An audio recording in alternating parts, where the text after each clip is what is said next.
I am, yes, as Susan said, I'm Erica Weiss, the social worker at Vision Forward. And we've asked 3 people today to come and share their stories about confronting life with vision loss. And I intentionally use that word confronting because I know from my own personal experience having a vision loss that it can be a big job to reorganize your life. You've got a lot of changes to think about and different ways of doing things. But within those challenges, of course, there are ways of growing, of coping. And so you're going to be hearing about all of that today. For you in the audience, you probably will hear some things that sound pretty familiar. And then you may hear some things that you never thought about before. But I think you'll find it very meaningful. So I am going to ask the panel to introduce themselves.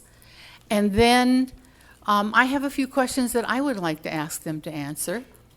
Afterwards, we hope that you will have some questions, observations to add to the conversation, and we'll see where we go from there.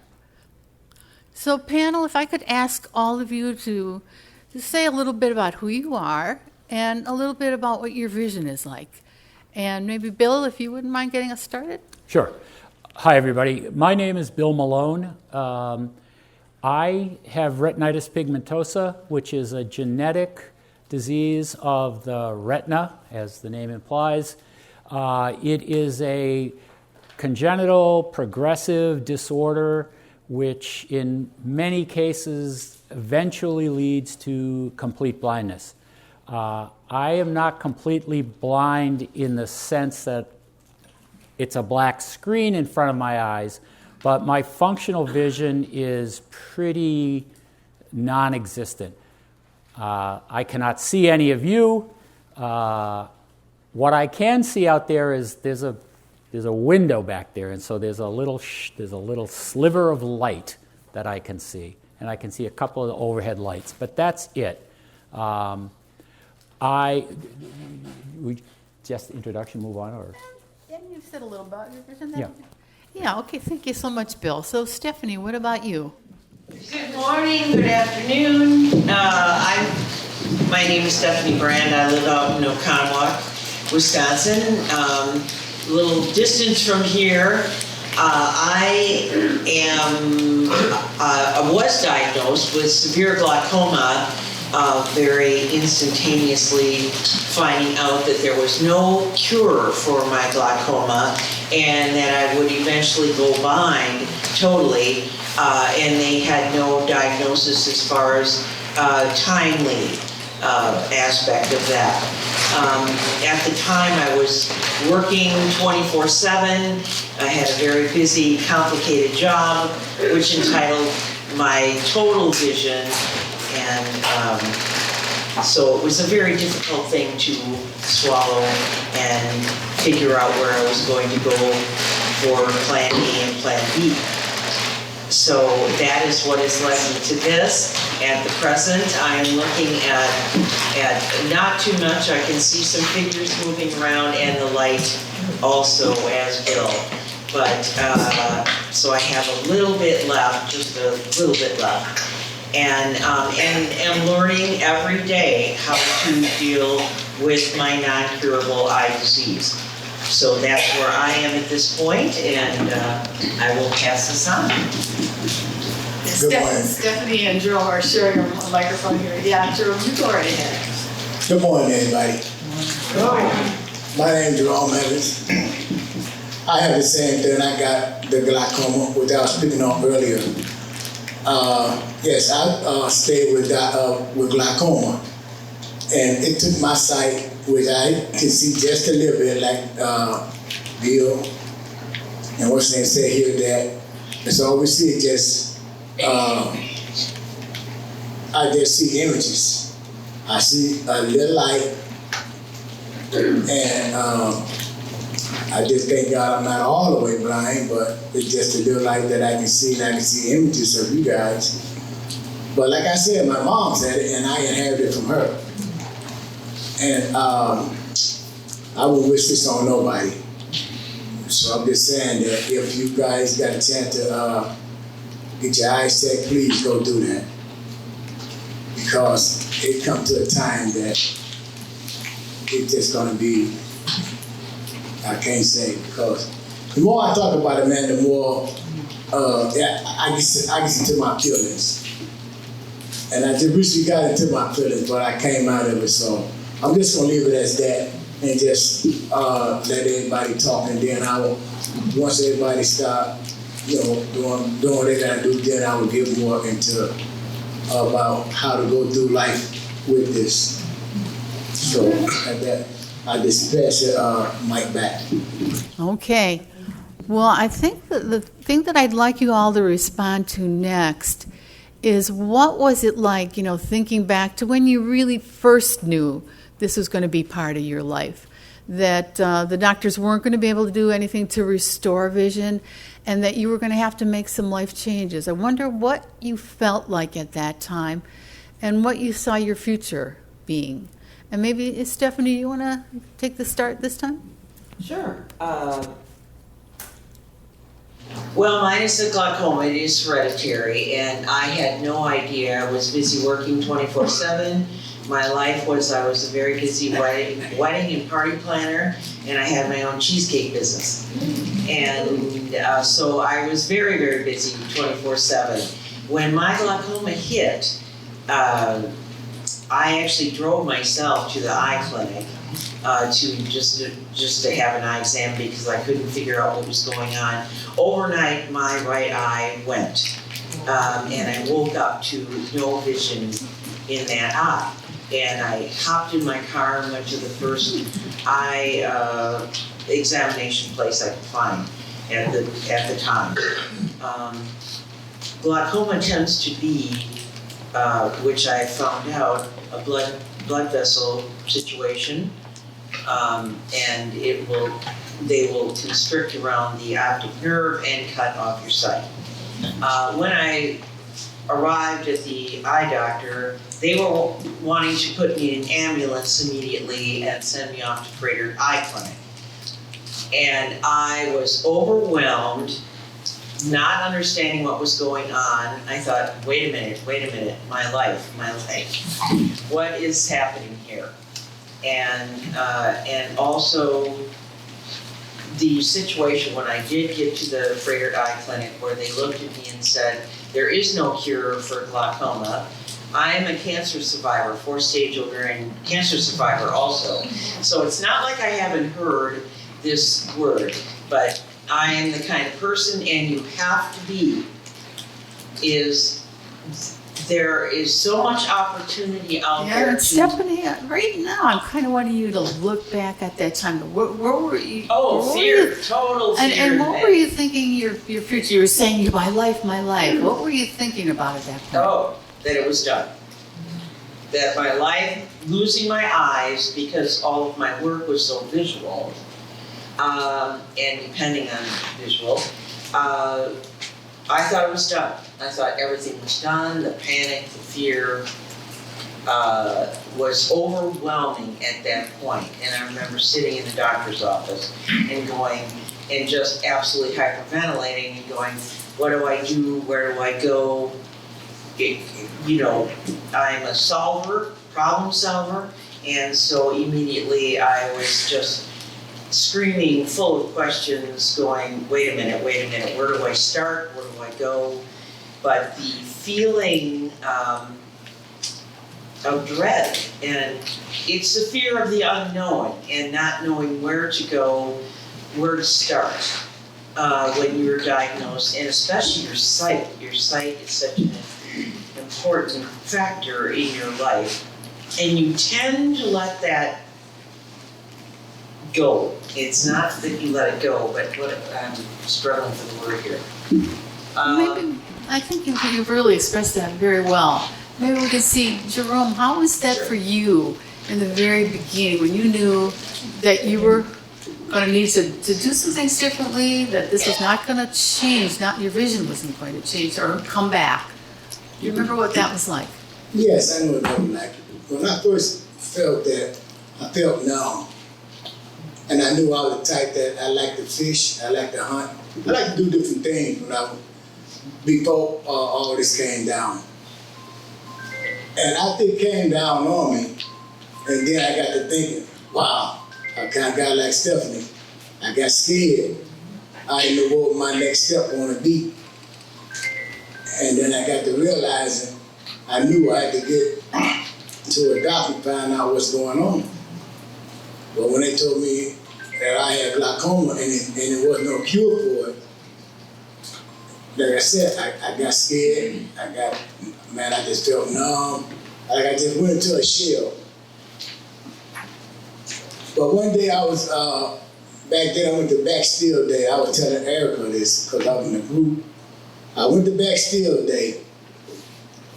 And everybody walking around, because that one time I did to see, and I went there and I used to roam around there, see everybody and have a good time. But the last time I was there was this year. When I went up in there, I only could see figures. And that's not actually felt. The way when I lost my sight, I couldn't do the things I used to do. That really got to me. I went and grabbed a tree, and I went over there and I just started crying. But then something came to me and told me, said, look, this is gonna be for the rest of your life. So now we'll put your pants on and play the cards that you dealt with. So it ain't a poker game, so I got to play with the card I got dealt with. Now, that beginning time is the roughest in some ways, and when you don't know what's going to happen and how you're going to cope with it. Right. Now, how about you, Bill? What was that beginning like?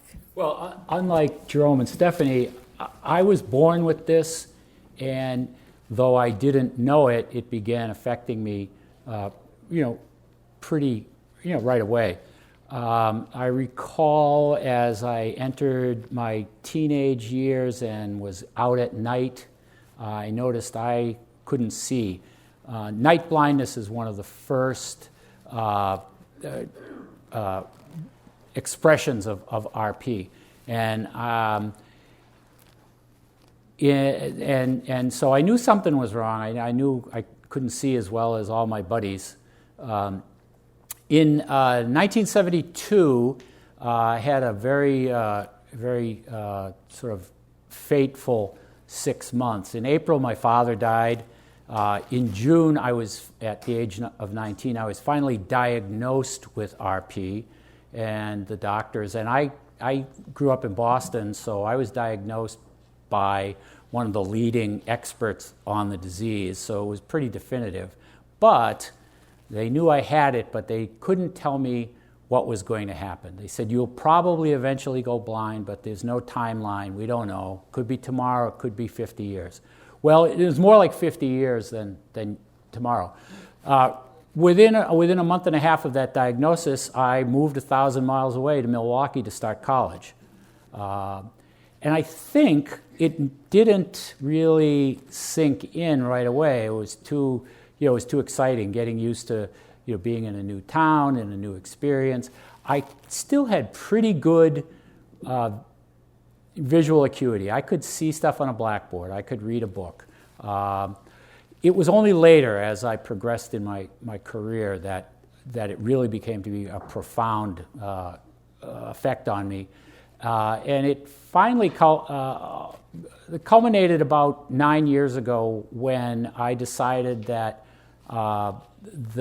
the kinds of work I did, I was a planner with the city of Milwaukee, and I worked on economic development and community development. It became too hard to do the work up to the standard that I wanted it to be, so I got on SSDI and took early retirement. But it was a gradual coming to grips with it.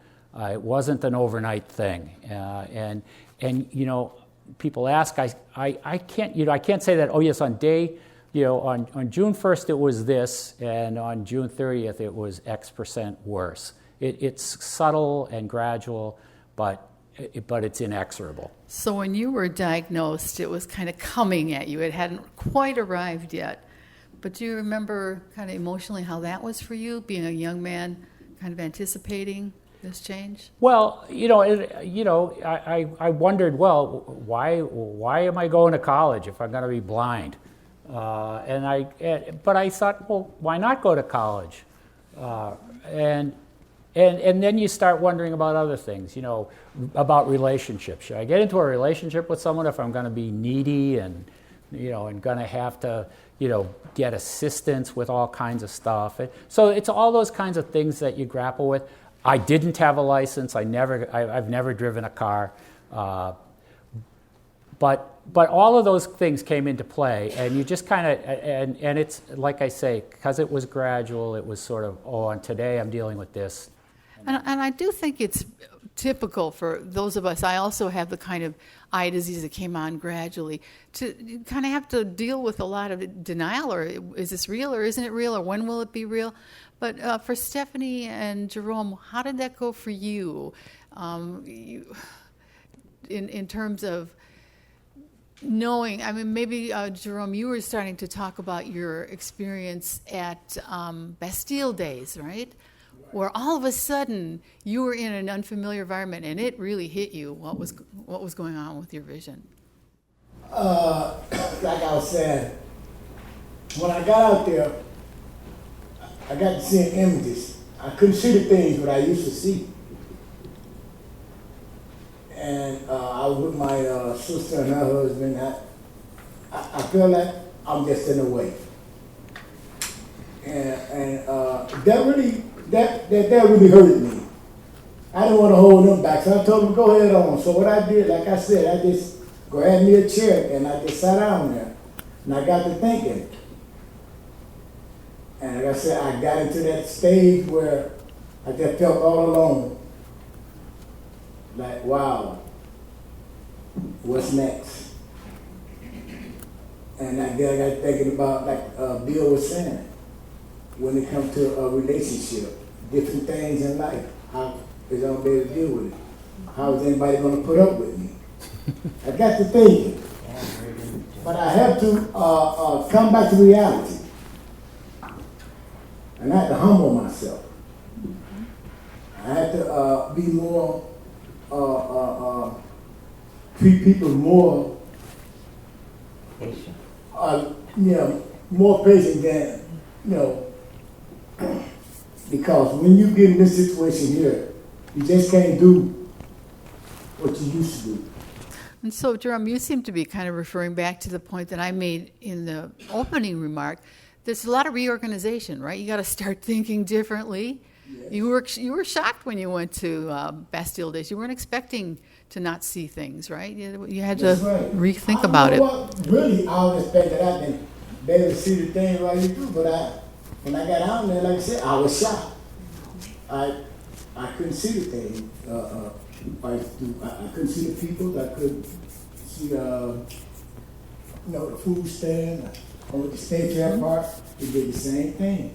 And but like Bill said, at night you really in trouble. You can't see nothing at night. Yeah. That what made me stop driving. One night I was on my way home from work. I seen the green light, but the lady in front of me never moved. So I ran into her. And after I did that, I just said, forget it. I'm done. I just stopped everything right then. Just got from work. I put that, after I got that, hit that woman in the back, got her car fixed, got my car fixed. What I did was, the next day I got up, I caught the bus. And ever since then, I've been catching the bus. But I don't work. Last year, in June, was my last day was June 1st for working. I turned in my license, I sold all my cars, and that was it from there. Yeah, and I was kind of forcing you all to say kind of in the beginning how it was and all the problems around it. But you're right, Stephanie, there are a lot of things to do to make some changes.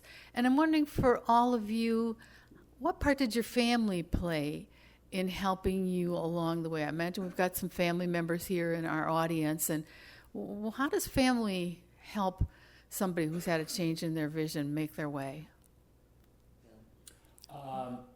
Yeah, I think family in the broadest sense, it can be a very valuable asset to anyone who is challenged by something.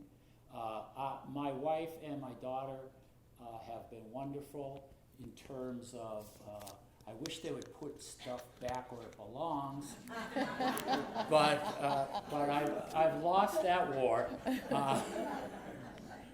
But they're great. I also have a circle of friends, and when I was still working, I had a circle of colleagues who were very helpful. One of the things that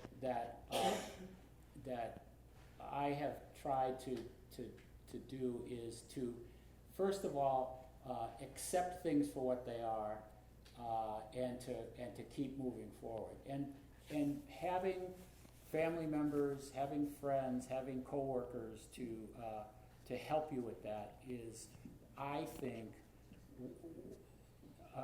one of the main predictors of success and predictors of being able to have a more or less normal life, as full as it can be,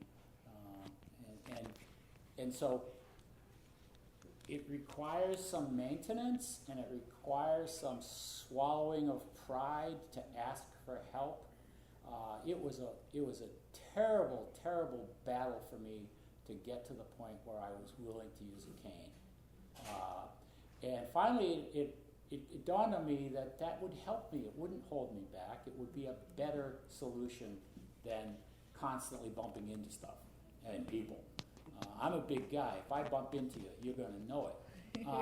And it was happening. And so I think having tools, whether they're human tools, friends, family, or assistive technology, embracing that stuff, using it to the fullest extent that you can, really multiplies the likelihood that you can continue to live a really happy, fulfilling life. Well, Bill, you and I don't have much vision to work with. We better be using a cane if we want to be out in the world. But I'm thinking, Stephanie and Jerome, you've got some vision to work with, but you're choosing to use a cane because you've seen the value that it can bring to you. Can you talk a little bit about how you came to using a cane, and did you have any reluctance? Most people do. Most people don't really want to make that choice and can be surprised by what it brings to them. My opinion on that, I fought it. I fought it being a woman, and I didn't want to be seen with this libel. It labeled me disabled, and I knew everybody in my community, and it was more of a pride thing, which Bill was just mentioning. It's a pride, seriously, a vanity thing, but eventually you learn that blindness is a lot of trust. The family members come in, I'm kind of going backwards here now. Family members, people that you love and trust are so important to you when you're losing your sight, because you have to depend on them. Blindness to a sighted person is very hard to describe how you feel with this happening to you. It's very hard to describe on a daily, monthly, weekly process. But a blind cane and learning to find a spot where you can be trained correctly on items, I don't care if it's electronics or a stick or anything else that we use to get along in life. Just with your trust issue alone will make you stand taller and feel better about getting through life. So learning, I'm going to pump vision forward here. Everyone needs to get in and get trained. Get trained. Get rid of the vanity, get rid of the pride, and get trained to keep your pride. With that comes your trust, and your pride comes back, and you can stand tall and accept what's going on and move on with your life. And I don't know what I'd do without my cane. and my blind cane, or my stick as I finally call it. And everybody knows in my community, there are very few people in Oconomowoc, in my rural community, that I have ever met with another blind cane. But I'm out there running along and whacking people at the grocery store. I still do all of my own things. I'm back to doing everything on my own except driving. But you learn. You have to learn. You have to be motivated to get up and learn and keep going, because your life can be just the same, just a little different. I'm wondering for Jerome, you went to Arcade user. How did you make the decision that that was going to be cool for you to do? I got tired of tripping over my face.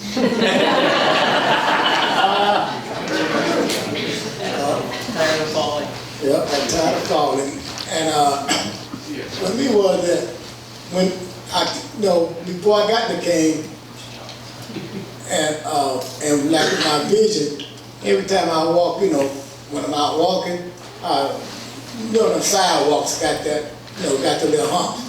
And I kick into them every time. Boom, and there I go. I'm finna flip over. So what I do, I catch myself.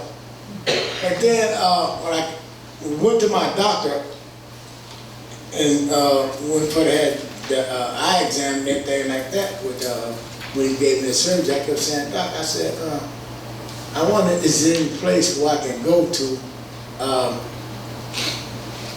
can help me out with this? He introduced me to Vision Forward. And I came to Vision Forward, and I thank God for Vision Forward. I got that stick. I met Steve, one of the instructors. He put me on this stick, and we could go out walking, and he showed me how to use the stick. But one thing I thank God for Steve for showing me and teaching me and telling me how to listen for traffic. He said, when you got that stick, Jerome, he said, when you get to a corner, learn how to use your ears.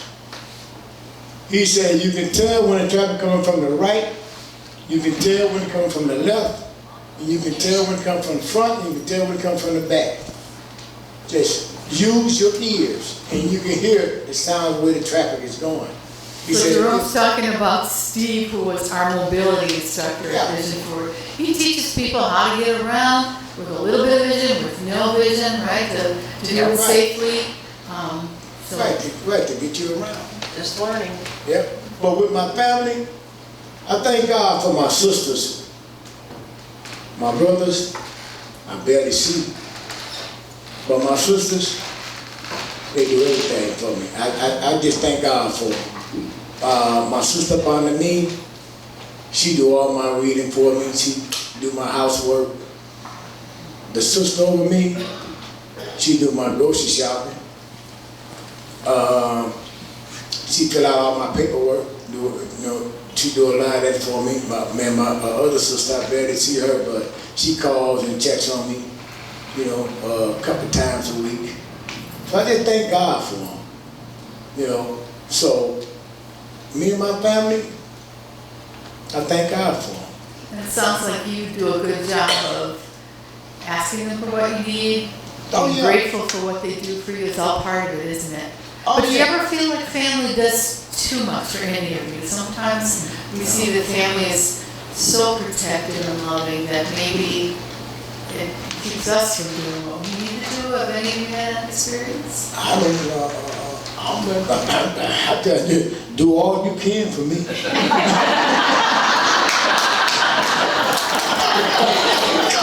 I can't do it, so hey, like I said, I thank God for my family. Because there's gonna be times, man, that you know how when things is now, everybody falling. And I don't want to be the last one. And then I'm out here all by myself. Jerome, you know when you got it good, right? Why mess up this? That's right. I'm gonna keep messing it up. Stephanie, Bill, anything on that? Well, I think that's a real thing. I tell people I'm built for comfort, not speed, and I fall into the trap sometimes of letting people do stuff for me that I can do for myself. And I try not to abuse that assistance because I want to save it for the things I really need. But it is a bit of a trap to just say, oh, yeah, would you go get that for me? Yeah. And I try to avoid it, but I am human, and sometimes sometimes I will exploit that advantage. As I say, I play the disability card when it suits me. But the other issue related to that is, how do you handle those occasions when family, friends, and even strangers offer you help that you don't need? Right. And in our group, we talk about that a lot because it's kind of a pain in the neck when people assume you can't do very basic things like, whatever. And one of the tricks is to find a balance between accepting help when you need it and gently but firmly declining help when you don't need it, but expressing your thanks to the person who's offering it. And I think it's perfectly legitimate for people to do both of those things, consecutively. I mean, you can accept help 1 minute and 10 minutes later find something else that you can just say to someone, nah, thank you, but I'm good for now. And that's one of the tricks of living with the vision loss. Sound familiar, Stephanie? Yes. Hovering is the word I loathe. And family members tend to do this because they love you and they hover. And they want to do everything for you, which basically renders you lazy. And it's very easy, as Bill said, to fall back into that trap. But if you fall back into that, you're not motivated to learn and move forward yourself as an individual. My family is all live in different states, and all it's not in my area. So I have to depend on myself first, and friends or acquaintances or people at the store, who everyone's always falling over, bending over backwards as soon as they see my cane they come at me and start touching me or grabbing my arm or doing something else which will throw me off immediately. Because I'm generally in focus getting from A to B or doing something else. Everyone is generally very kind and wanting to help, and my comment is, I've got it, thank you for asking. I've got it, thank you so much for asking. Sometimes, yes, I'll take that open door. It's great to have that. It's great to have that. But it throws me off spatially with my cane. So it can tend to come around, but help is always great. It's always that fine line of hovering, or if someone comes at me that I can't see and touches me, it's always sets me off, and it's very hard to, it's like, ooh, please don't grab me. We learn in school, again, learning. Find support groups, find other sight impaired people Stephanie, that you can talk with. where would you find a support group? Vision Forward. All of you call Vision Forward, I'm telling you. And I'm going to pump Luke here too. I was just totally inept on my cell phone, and these guys, Luke and Corey, I don't know what I do without my corrective ability now to use my cell phone, and which those guys are just great, and learning on your cane, learning to, once you learn, you've got it. You've got it, and you're out there and you're a strong individual. Yes, you're sight impaired, but you can accomplish everything. Just learn. It's like going back to class. Well, and I love the fact that you said something about what you've gained from being a Vision Forward, because obviously we want you in the audience to know what we do and how it benefits people. Yeah. For you, all Jerome, product. what would you kind of give as an example? I know you've worked with Luke, and have you also worked with Rose? I'm not sure. Rose, I've worked with Rose in independent living. It's Yeah. okay. I'm loud now. Yes, I worked with Rose. she showed me different things, how to use Kitchen? kitchen utilities. You know, so I would hurt myself. She showed me how to do them in the safe way, which I thank God for that, and I thank God for Vision Forward for that. And I thank God for Luke, because he showed me how to do the technology stuff, which I'm still doing it now. He showed me how to, the thing that he was talking about, the smartphone this morning. He showed me how to do all that. Now he teaches me how to do the computer. With the computer I have, it teaches me. And the computer talks to me and tells me what to do, how to do it. And if I do something wrong, it's gonna tell me that. You know, see, the man get aggressive. The woman got that sweet voice. So I know I'm doing it right.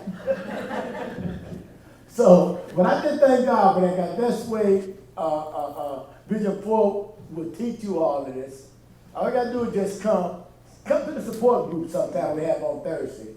And our support group with Erica is from 10 o'clock, no, from 10:30 to 12.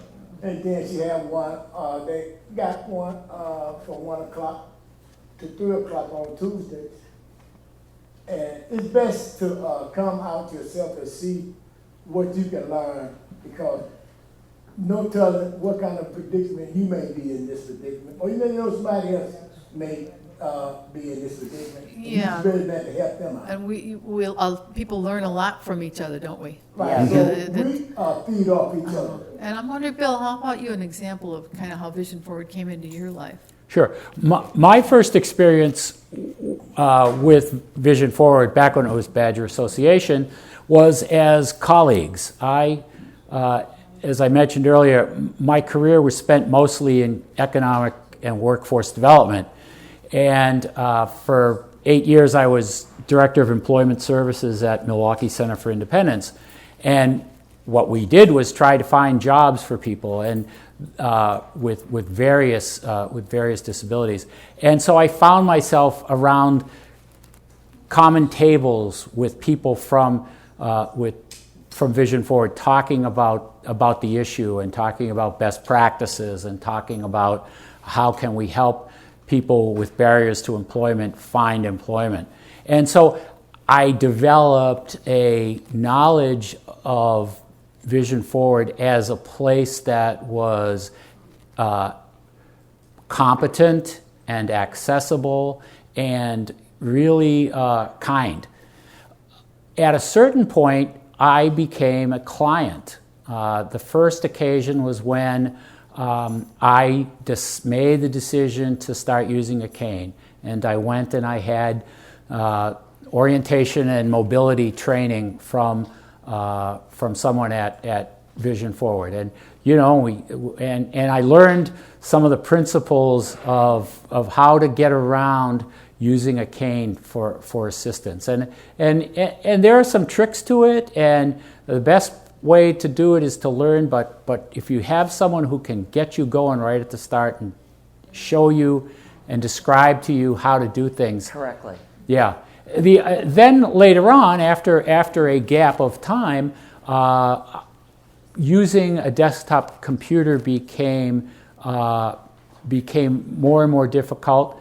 So I contacted Vision Forward and said I would like to have some help with screens, using my computer. Well, Luke Scriven came to my home, and we worked on my desktop in my house, and he showed me the basics, and he gave me a basis to move forward and to try to learn the skills of a particular piece of software that allows me to use my computer even though I can't see hardly anything on the screen anymore. But I don't need to see anything on the screen anymore because Luke showed me how. Well, aren't we having the Luke show here today? So just the aspect. Call Corey. Yeah, but the one of the, I think the best aspects of Vision Forward is they meet you where you are, they give you what you need, And it's not a cookie cutter approach. It's not a one and done approach. They are a resource that you can come back to time and time. And I've used the store to buy measuring cups and all kinds of stuff. Oh, the crickets are out. Yeah. Well, we'd like to take a little bit of time now to see if any of you have questions for the panel, things that you've been thinking about, comments that you'd like to share. And Susan will do the same thing where she'll get your question and then repeat it so that the whole audience can hear what's been asked. Okay, question up in the second row on the left. Oh, I have to leave, so I just have a comment. Let's not forget how our vision loss and blindness affects our family and friends. My family's not involved in their life, but this is my good friend, Kim, my chosen sister. We were gone, we were up in North County a few years ago, and we went on this ghost tour. And we were out at a lighthouse park, and she looked up at the sky and she said, oh, there's the Big Dipper or whatever it was, can you see the stars? And I said, no. And that was very sad, and she was very saddened by that. And it was clear night, I should have been able to see them, because I do have some vision. So our bucket list trip is, she's gonna take me to the planetarium, where hopefully I can see the stars. Oh, yeah. So it does affect our friends too. Yes. And now she lives with me, so she's starting to understand, oh, that stuff's been there for 20 years, but gee, why did it today? I tripped over it.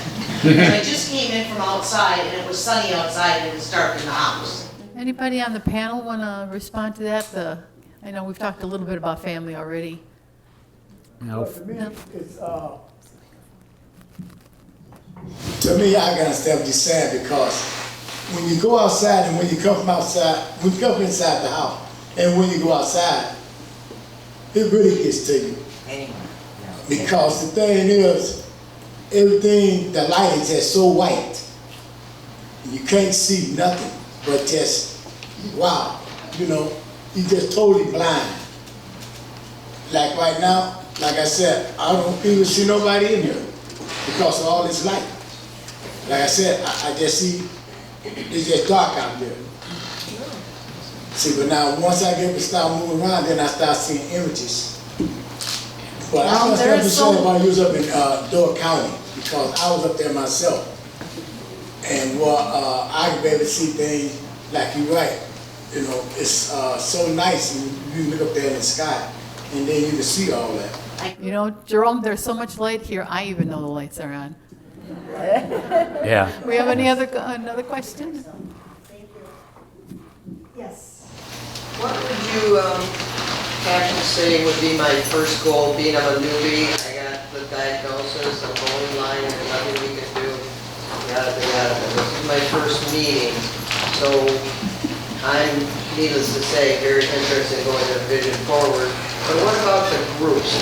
Do you feel like before I go blind, it's good to go there just to kind of chat it through because I'm freaking out every once in a while. Sure. Okay, so we have a question. Somebody is new to vision loss and what should her first step be? Is wondering, is it now a good time to be part of a group or wait, or what would be a good first step? In my case, I would say, I would say, come. Jerome and I are in the same group, and we meet every other Thursday, and it's an interesting blend of commiserating and bitching and information sharing and Networking. networking. I'll use the but I spent years saying I don't need to be in therapy about this. I don't need to be in a group about this. But I've been coming to the group for maybe 6 months now, and I look forward to every time it meets because one of the nice things about it is that I always come out of that meeting feeling fortunate. That's right. I feel like, boy, I don't have to go very far to find someone who's got a rougher go of it than I do, and that I have plenty to be thankful for. At the same time, I discover that there are lots of people who share some of the things that I'm going through, and they get it. And though I can't see it, I know there's a lot of heads nodding when each of us are talking. So I would say get involved and start coming to our meeting. Right. Every time we all meet up on Thursday, like me and Bill, which is quite a few of us, we'll all introduce ourselves. And the first thing Erica will ask us about, what do we have to talk about today? Everybody you got something, topic you want to talk about? Bill, or Joanne, or Diane, or Joanne. we all got something different that we got on our head that what we want to talk about. So what we do is we'll talk about each one of us.